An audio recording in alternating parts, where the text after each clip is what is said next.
우리 아이가 지금 대학생입니다. 예. 일자리, 아이들의 미래를 위해서 한번 비교를 해보세요. 후보 간에 누가 과연 일자리를 만들어 왔는지. 한 분은 12년 자치단체장, 물론 이제 도지사로 하면은 4년인데 4년이 좀 안 돼요. 그분이 일찍 사퇴를 해서 3년 몇 개월. 그다음에 김문수 후보는 이제 8년간 단체장을 했는데 너무 큰 차이가 납니다. 그 성과에 있어서. 그렇죠. 그러니까 김문수 후보가 좀 나이도 더 있고 좀 아재 같은 이미지지만 일한 거 보면 저도 깜짝 놀랐어요. 요번에 비교해 보면서 그러니까 GTX라든가 뭐 평택 그 반도체라든가 또 뭐 파주나 어디도 또 다 자기가 했다고 막 하시더라고요. 그러니까 일자리 만들고 이런 거 그 데이터가 맞다면 거의 자기 재임 기간에 뭐 80 몇만 개를 만들고 그 전국의 48%인가 그 일자리를 자기가 만들었다. 그럴 수밖에 없죠. 경기 상당히 또 아니 뭐 크긴 한데 수도권. 평택에 있는 삼성 반도체는 국내 투자 안 하기로 한 걸 가서 막 설득해서 이렇게 만들었다면서요. 그러니까 열심히 그러니까 되게 부지런하고 뭐 이념적인 걸 떠나서 부지런하고 성실하고 청렴하다는 거는 옛날부터 다른 진영 사람이었지만 그거를 붙여내서 이렇게 부인한 사람들은 별로 없어요. 예. 저는 요번에 이제 그 경기도지사 성과를 처음 알았고 그래서 일자리 아까도 말했지만 부패하면 유능할 수도 없고 뭐가 정책이 제대로 굴러가지도 않아요. 예를 들어서 태양광 사업 대규모로 지금보다 많이 하면서 뭐 몇십 조 막 이렇게 쏟아부으면 난리 나는 거죠. 그러니까 청렴하고 그 다음에 사회적 약자를 에 대한 배려가 충분한 사람. 저는 오히려 이게 후보가 정당과 다르게 바뀌어 있다고 생각해요. 김문수 후보 과거 미담들 보니까 저는 깜짝 놀랐습니다. 일부는 알고 있었거든요. 저도 예. 저 한센 마을 가거나 한센 병 가지신 마을 가거나 이거는 저 옛날에도 알고 있었는데 저 그 부분이 제일 네. 그러니까 일자리, 청렴, 사회적 약자에 대한 태도 이 세 가지를 말씀하신 민주주의. 거잖아요. 민주주의까지 네. 네 가지. 민주당은 민주주의가 무너졌기 때문에 국민의힘도 뭐 못지 않아요. 근데 어쨌든 저희가 공동정부 구성하기로 했고 개헌을 통해서 한 발 더 나갈 수 있는 민주주의 틀을 저 지금 아직 협약서를 못 봤는데 저는 개인적으로 중대선거구제 김문수 후보는 반대하더라고요. 내부 토론할 때 보니까. 예. 근데 저는 다당제를 위한 중대선거구제 좀 넣어달라고 했는데 들어간지 모르겠어요. 제가 아직 본 적이 없어서. 그래서 그런 점들, 그다음에 이제 개인적인 인연, 이거는 기준은 아니니까 제 개인적인 거니까. 그래서 괜찮은 분이라고 봐요. 근데 왜 저렇게 변했을까? 처음에 이제 민중당 하다가 이렇게 넘어갔을 때 네. 제가 차명진 선배를 보고 되게 뭐라고 했어요. 그때 저한테 막 뭐라 그러면서 다 이유가 있다.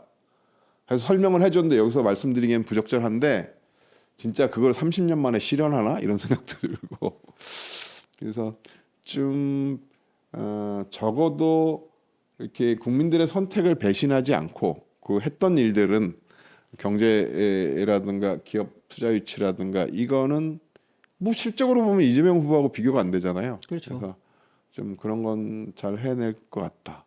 저도 뭐 흔쾌한 마음은 아니에요. 그러니까 내란 이런 문제가 아니라 저 양반이 그 막 뭐 극우적 발언이나 그 뭐 목사나 이런 게 저는 이기까지 하면 신뢰가 아닐까 싶긴 한데 속으로 어떻게 생각했냐면 저렇게 할 분은 아닌데 한 번도 찍지는 않았지만 이제 정치 안 하시고 그냥 유튜버 하면서 이게 생계 때문에 저러시나 이런 생각까지 했었어요. 차명진 선배하고 둘이 막 그렇게 하시길래 근데 하여튼 제가 볼 때는 그런 부분 흠이 좀 있긴 한데 이렇게 뭐 국정을 수행하거나 이럴 때 윤석열 전 대통령처럼 그렇게 구구에 매몰돼서 할 것 같지는 않아요. 그래서 이제 그런 점에서 저도 뭐 이낙연 총리님 선택을 적극적으로 지지합니다. 오늘 방금 장덕천 전 시장님이 말씀해 주신 건 네 가지였습니다. 일자리, 청렴, 약자를 대하는 태도, 그리고 민주주의에 대한 관점. 이 네 가지를 말씀은 저도 전적으로 다 동의하고요. 그 중에서도 저는 하나만 뽑으라고 그러면 저는 약자를 대한 태도 그거 하나만 보면 나머지 모든 걸 거의 알 수 있다고 생각합니다.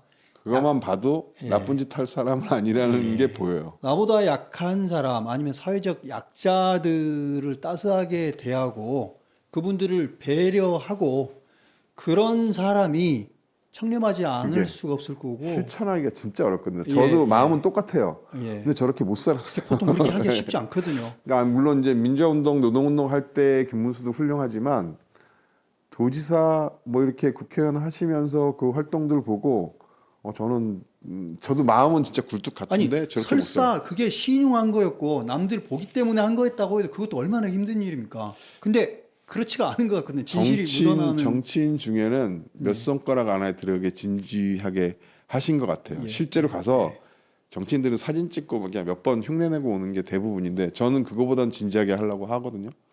근데 그거보다 훨씬 뭐 하루를 아예 그런 활동을 하거나 막 이런 걸 보니까 상당하시더라고요. 그러니까 저는 딱 하나만 봐야 된다면 약자를 대하는 태도를 보는 게 저는 가장 저라면 그걸 볼 것 같아요. 이재명과 자녀분 취업 준비 안 하세요? 저는 요즘 들어 애가 커가면서 그 생각도 꽤 커졌어요. 그러니까 아이의 미래에 대한 불안감들이 되게 커졌어요. 기본 사회 뭐 이런 거 했다가는 우리 아이 미래를 다 잃어버릴 것 같아서. 진짜 한순간입니다. 지금 우리가 나라 같은 상황에서 잘못 뭐 정치제도, 사법제도 또는 경제 운영 잘못하면 나라고 외국에 자원이 많고 베네수엘라가 뭐 석유 매장량이 세계 1위라는 얘기도 있던데. 예. 그죠? 매장량 그런 일입니다. 자원도 많고 과거에 잘 나갔던 나라들이 이렇게 잘못된 사법제도 또 베네수엘라의 투표율이 12%라는 이야기를 들었습니다.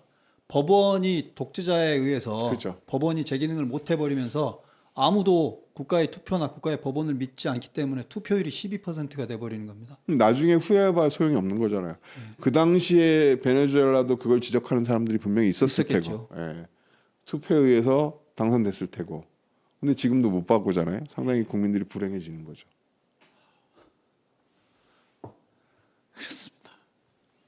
예.